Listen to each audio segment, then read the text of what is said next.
మీ జీవితంలో మీరు ప్రశాంతంగా ఉండాలి అంటే ఈ 7 విషయాలను ఎవరితోనూ పంచుకోకూడదు. మొదటిది, నీ జీవితంలో కలిగిన దుఃఖాన్ని, బాధని, ఇంకా నీ పరిస్థితులని ఎవ్వరి ఎదుట కూడా బయటపడకూడదు. ఎవ్వరితోనూ చెప్పుకోకూడదు. మనం ఎవరితోనైనా మన మనసులోని బాధను పంచుకుంటే అది తగ్గుతుంది అనుకుంటాం, అవునా? కానీ ఎవరి నోట్లోనూ ఏ మాట కూడా ఎక్కువ కాలం దాగదు అనే విషయాన్ని మీరు బలంగా గుర్తుపెట్టుకోవాల్సి ఉంటుంది. గుర్తుంచుకోండి, మనుషులు ఎప్పుడు ఎలా మారుతారో ఎవ్వరికీ తెలియదు. పెదవి దాటిన మాట సప్త సముద్రాలను దాటడానికి నిమిషం కూడా పట్టదు. మీ వ్యక్తిగత విషయాలు అందరికీ అలా తెలిసిపోతే వారి దృష్టిలో ఒక బలహీనుడిగా చులకనైపోతారు. అలా మీ పరిస్థితిని తెలుసుకున్నవారు మీకు సహాయం చేయడం కూడా మానేస్తారు. అసలు మీకు కనిపించకుండానే మీ నుండి తప్పించుకుని తిరుగుతూ ఉంటారు. పైగా మీ గురించి చెడు ప్రచారం కూడా చేస్తూ ఉంటారు. ఇక కొందరు మీకు సహాయం చేసినా రేపటి రోజున వారు మీ నుంచి ఎక్కువగా ఆశించడం మొదలుపెడతారు.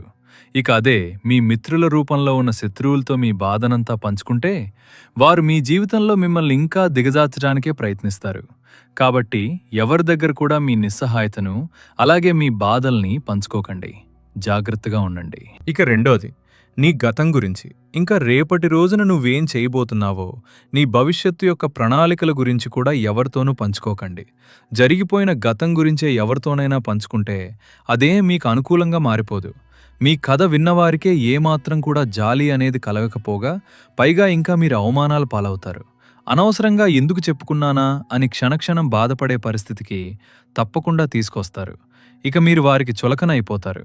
అలాగే వారి యొక్క చెడు ప్రచారం ద్వారా సమాజంలో పూర్తి గౌరవం నశిస్తుంది. ఏ ఒక్కరికి కూడా లెక్కలేకుండా పోతారు. అందుకే గడిచిన గతం నుండి నేర్చుకోవాలి, కానీ ప్రతి ఒక్కరికి ఆ గతాన్ని తొవ్వి తొవ్వి చెప్పి ఆ తొవ్వుకున్న నూతిలోనే మనమే పడకూడదు. ప్రతి గతం నుండే, ప్రతి అనుభవం నుండే, ప్రతి కష్టం నుండే, ప్రతి మోసం నుండే నేర్చుకోండి.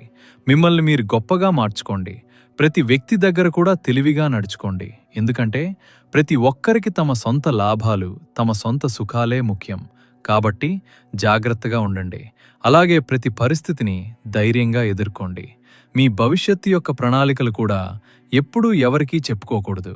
ఎందుకంటే మన శత్రువులు ఎక్కడో ఉండరు. మన మిత్రులుగాను, మన బంధువులుగాను, మన అన్నదమ్ములుగాను మన పక్కనే ఉంటారు. కాబట్టి ప్రతి ప్రణాళికను రహస్యంగా, జాగ్రత్తగా రక్షించుకోండి. మిమ్మల్ని మీరు, అలాగే మీ భవిష్యత్తును, మీ ప్రశాంతతను కూడా రక్షించుకోబడనివ్వండి. ఇక అప్పుడే జీవితం ప్రశాంతంగా ఉంటుంది. ఇక మూడోది, మీ ఇంట్లో జరిగే విషయాలను ఎట్టి పరిస్థితుల్లోనూ ఎవరితో కూడా పంచుకోకండి. నీకు, అలాగే నీ కుటుంబ సభ్యుల మధ్య ఏం జరిగినా కూడా అది నీ వ్యక్తిగతమైనదే. వాటిని గడప దాటి బయటికి రానివ్వకు. ఒక్కో సమయంలో కోపంలో, ఆవేశంలో మనసు నిలకడ తప్పుతుంది.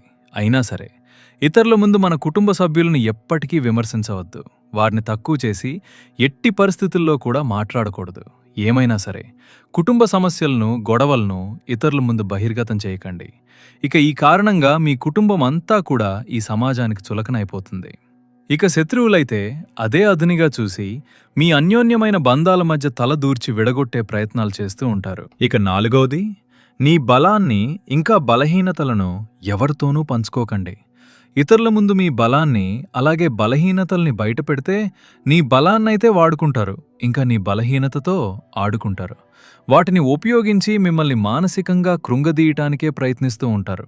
అందుకే తెలివిగా మసలుకోండి. ఇక ఐదోది, మీ సంపాదన, ఇంకా వ్యయాలను ఎవ్వరికీ తెలియనివ్వకండి.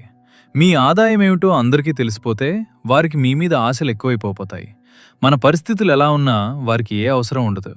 వారి ప్రతి పరిస్థితికి మనల్ని డబ్బులు అడుగుతూ అవసరాలకు వాడుకుంటారు. ఒకవేళ మీరివ్వకపోతే ఈ ప్రపంచంలో వారికి మీకంటే బద్ధ శత్రువులు ఇంకెవరుండరు. ఒకవేళ ఇస్తే మళ్ళీ మీరు వాటిని తిరిగి పొందలేరు. ఇక అప్పుడు కూడా మీరు వారికి శత్రువు అవ్వక తప్పదు. అప్పు ఇచ్చి శత్రుత్వాన్ని కొని తెచ్చుకోవటం కన్నా ఇవ్వకుండా నివారించడమే మంచిది. ఎందుకంటే కనీసం అక్కడ సంపదైనా మిగులుతుంది. అందుకే మీ ఆదాయ వ్యయాలను ఎవరితోనూ పంచుకోకండి. గుర్తుంచుకోండి. ఇక ఆరవది, మీకేదైనా అవమానం జరిగితే దాన్ని మీరు ఎవరితోనూ పంచుకోకూడదు. అది వారికి ఏమీ అంత ముఖ్యమైన విషయం కాదు. ఆ సమయాన వారు మీకు అనుకూలంగా మాట్లాడినా అదే అవమానాన్ని రేపటి రోజున మళ్లీ మళ్లీ గుర్తు చేసి మిమ్మల్ని మానసికంగా కృంగదీస్తారు. గుర్తుంచుకోండి. ఇక ఏడవది, మీ ప్రాణ స్నేహితులెవరో, అలాగే మీ బద్ధ శత్రువులెవరో ఎవ్వరికీ తెలియనివ్వకండి. ఎవరైతే మీకు భయం కలిగించాలి అనుకుంటారో, మరి మీరు చెప్పిన రహస్యాలను ఉపయోగించుకుని మిమ్మల్ని ఇబ్బంది పెట్టే అవకాశం ఉంటుంది. మీ శత్రువులు ఎవరైతే ఉన్నారో వారు మీ ప్రాణమిత్రులతో చేతులు కలిపి మీకు సంబంధించిన విషయాలను రాబట్టుకునే అవకాశం ఉంటుంది. గుర్తుంచుకోండి, మన రహస్యాలను ఇతరులకు చెప్పడం, మన బాధలను ఇతరులతో పంచుకోవడం అంటే మన భారాన్ని తెంపేసుకోవడం ఎప్పటికీ అవ్వదు. దానికి మించిన భారాన్ని కొని తెచ్చుకోవడమే అవుతుంది. కాబట్టి జాగ్రత్తగా ఉండండి. ప్రతి సమస్యని ఒంటరిగానే ధైర్యంగా ఎదుర్కోండి. అప్పుడే మీ మనసు ప్రశాంతంగా ఉంటుంది. ధైర్యంగా ఉండండి. ఫ్రెండ్స్, మీకు ఈ వీడియో నచ్చితే ఒక లైక్ చేసి మీ అభిప్రాయాన్ని ఖచ్చితంగా కామెంట్ చేయండి.